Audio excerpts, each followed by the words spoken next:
on essaie de voir une deuxième boulangerie, mais on n'avait pas les mêmes prix que l'autre boulanger. Donc, on avait des clients maintenant. Ah, mais vous ne c'est plus cher. Voilà. Ah, puisque là, tu joues uniquement sur les tarifs. Voilà, on gagnait plus assez. Ah, qu'est-ce qu'on fait? Qu'est-ce qu'on fait alors? Qu'est-ce qu'on fait? Bon, il y a l'appel à projet là de Incubivoire. On va tenter avec le projet de pressing qu'on avait parlé là. Le projet de play, tu l'avais déjà c'était déjà écrit dans ta tête, dans ton cahier et tout ça. Donc il y a d'autres cahiers, il y a d'autres projets qui sont déjà écrits au fait, qui n'ont pas encore été touchés. D'accord, ok. On va voir si le pressing, si ça échoue. Ça peut être le tremplin pour les autres. Si ça échoue, c'est que non, là, je vais chercher du travail. Sérieux? T'es prête à faire ça ou pas? Non, mais c'était beaucoup de découragement en fait. C'est clair. Donc il fallait vraiment tester ma capacité de résilience en fait. En fait, c'est ce que c'était comme une école en fait. Où est-ce que tu es prête à aller en fait? Donc tu commences à avoir un premier, un deuxième échec. Est-ce que tu vas aller? Bon, on va essayer. J'ai pas de salaire, j'ai rien. Hein? Attends, avec ces échecs-là, ouais. C'est quoi qui... le soutien, il venait d'où? Alors, il y avait mes parents, déjà, qui avaient mis à disposition un local pour moi et qui me regardaient. Là. Mais ils ne te poussaient pas à aller chercher un boulot? Si, t'allais faire des trucs en France, machin, oui, et tu... Écoute, fais ça, mais cherche du boulot à côté aussi. Ça fait rien, tu peux faire les deux, au fait. Ok, oui, je cherche, je continue à chercher, mais je cherche plus, au fait. D'accord. Et là, il y a mon fiancé qui était là encore, qui est devenu mon mari, qui me dit... continue. Moi, je te soutiens parce que je sais que tu peux y arriver. C'est vrai que c'est des échecs, mais on s'arrête pas aux échecs. Demain, tu peux raconter une histoire, en fait. Tu es passé par quelque part. Absolument. Tu es passé quelque part, en fait. Absolument. Voilà. Et toi-même, au-delà de ces soutiens extérieurs, comment tu es intérieurement? Tu te dis quoi? Alors, au départ, tu es un peu découragé, tu te demandes, est-ce que tu as la force pour continuer, en fait? Mais il y a toujours quelque chose qui te motive, mais t'as peur de mettre un peu le pied, Ah, t'es tombé plusieurs fois, donc t'as peur de t'écorcher encore. Exactement. Et donc, on essaie pour Incubivoire l'appel à projet, et je m'étais dit à mon cœur, si ça échoue, je fais plus rien, en fait. Je vais chercher du travail. Je vais dire que je vais avoir comme conclusion que l'entrepreneuriat, c'est pas pour moi, en fait. Sérieux? Ouais. Et chose bizarre, c'est que on fait le concours. Je gagne le concours le jour de mon anniversaire.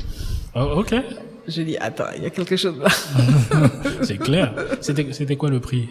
Le prix de l'entrepreneuriat féminin, en fait. D'accord. Qui nous donnait 2-3... En fait, il n'y a pas de financement avec ça? On a eu 350 000 francs. D'accord. Et puis, un accompagnement gratuit sur 2 ans. Ok. L'accompagnement, il consistait à quoi? Le business plan. D'accord. Déjà. Tout ce qui est opérationnel, lancement. D'accord. Donc, accompagnement avec formation. Ok. Comptabilité, marketing, stratégie et tout. Ouais. Ça, c'était la première année. Et la deuxième année, on t'aide à avoir du financement, en fait.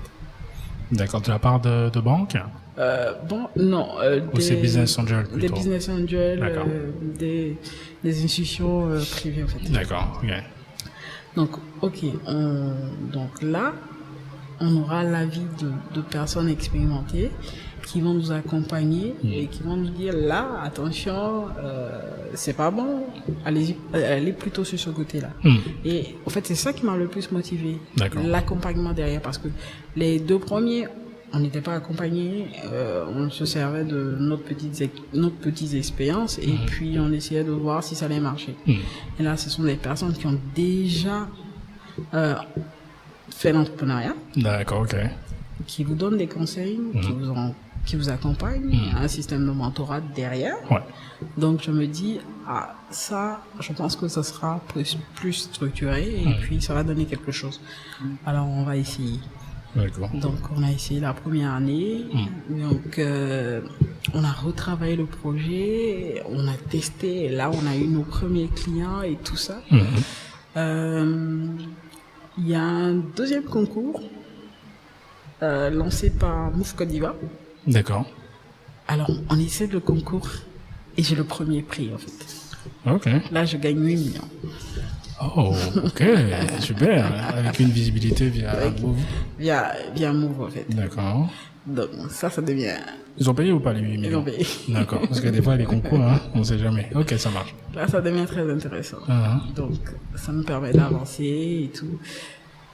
Alors, on travaille sur l'application mobile, on continue à travailler avec les équipes, ça nous donne un souffle nouveau, Ouais, sûr. on est accompagné.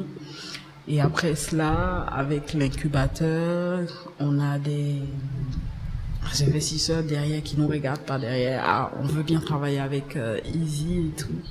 Donc, l'incubateur nous met en relation avec des investisseurs. Et là encore, ça marche. Génial. Ça marche bien, on avance. On fait un autre concours encore, Seed Star, je ne sais pas si tu connais. Non. Voilà, un concours international. D'accord. Donc, il y avait la présélection Afrique, Oui. donc Côte d'Ivoire, donc entrepreneur féminin encore. Ouais. Tes concurrents t'ont présenté quoi comme projet? Juste pour moi, pour essayer de voir pourquoi tu gagnes. Moi, j'ai gagné. Moi, je me place toujours dans l'entrepreneuriat féminin. Non, c'est clair. Quand j'ai tes concurrents, mais pour Seedstar, il y avait Kamta, il y avait Lifiled, il y avait Mehdi, il y avait Julaya. Mais ils font quoi? Moi, je sais pas. Ils sont dans la logistique, une start-up médicale. D'accord. Dans la fintech. Ouais. Et tout. Voilà. Toi, à ton avis, qu'est-ce qui fait la différence? C'est parce que ton projet, il répond à un besoin immédiat, finalement? Oui. Parce que tout ce que tu cites comme concurrents sont des trucs... pas que eux, ils sont mauvais. Non, du tout. Voilà. On a tous... par exemple, à Seedstar, il y avait 3 projets présentés par des femmes. Ouais.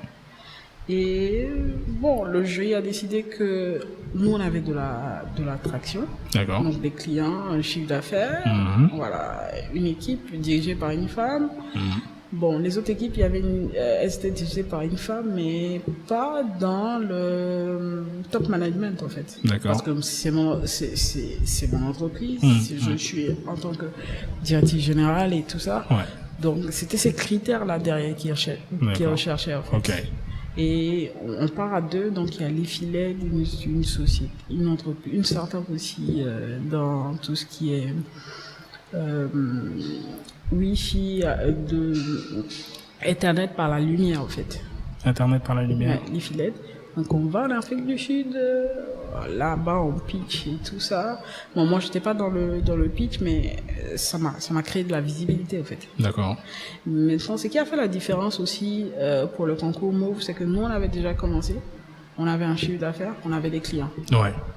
Alors que les autres entreprises, c'était encore des concepts, en fait. Donc eux, ils cherchaient des entreprises qui avaient véritablement une traction, en fait. Ah, okay. Donc c'est ce qui a fait la différence, en fait. Ok, voilà. Ça marche. Ok. Tu penses réellement que tu aurais abandonné si ça n'avait pas fonctionné? Réellement? L'entrepreneuriat, pas forcément ce projet-là, mais tu penses réellement que j'allais dire que j'étais pas encore prête, ou j'avais pas encore la formation adaptée pour me lancer dans l'entrepreneuriat. Donc j'allais peut-être aller chercher du travail et puis me former derrière pour revenir. C'était ça mon... Donc t'allais jamais lâcher l'affaire. J'allais pas lâcher.